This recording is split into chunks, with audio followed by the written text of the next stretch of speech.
प्रधानमंत्री नरेंद्र मोदी ब्रिक्स सम्मेलन में हिस्सा लेने के लिए 22 और 23 अक्टूबर की 2 दिन की यात्रा पर रूस में रहेंगे। कजान में आयोजित इस शिखर सम्मेलन में 24 देशों के नेता और 32 देशों के प्रतिनिधि शामिल हो रहे हैं। पीएम मोदी कई नेताओं के साथ द्विपक्षीय बैठक भी करेंगे। क्या है ब्रिक्स, ये भी जानना सबसे पहले जरूरी है। 2001 में ब्रिटिश अर्थशास्त्री जिम ओ'नील ने एक विचार दिया। ब्राजील, रूस, भारत, चीन को साथ आने का उन्होंने सुझाव दिया। 4 देशों के लिए नया शब्द दिया गया, ब्रिक, BRIC। 2006 में ब्रिक विदेश मंत्रियों की पहली बैठक हुई। दिसंबर 2010 में दक्षिण अफ्रीका इसका सदस्य बना।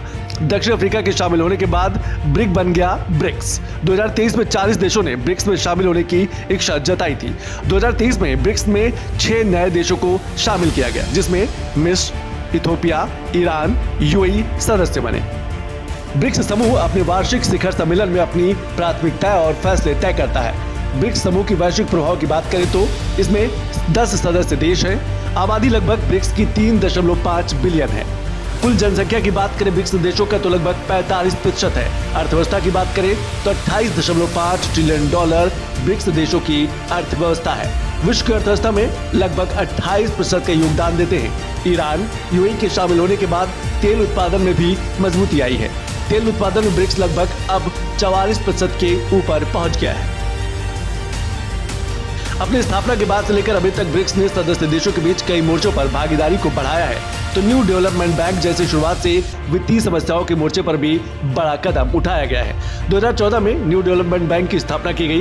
विकासशील देशों के बुनियादी ढांचे को वित्तीय मदद देना बड़ा मकसद था। NDB के जरिए IMF और वर्ल्ड बैंक पर निर्भरता कम की गई। NDB के तहत बना CR यानी कि कंटिजेंट रिजर्व अरेंजमेंट, CRA के जरिए सदस्यों के लिए आपातकालीन फंड की स्थापना की गई।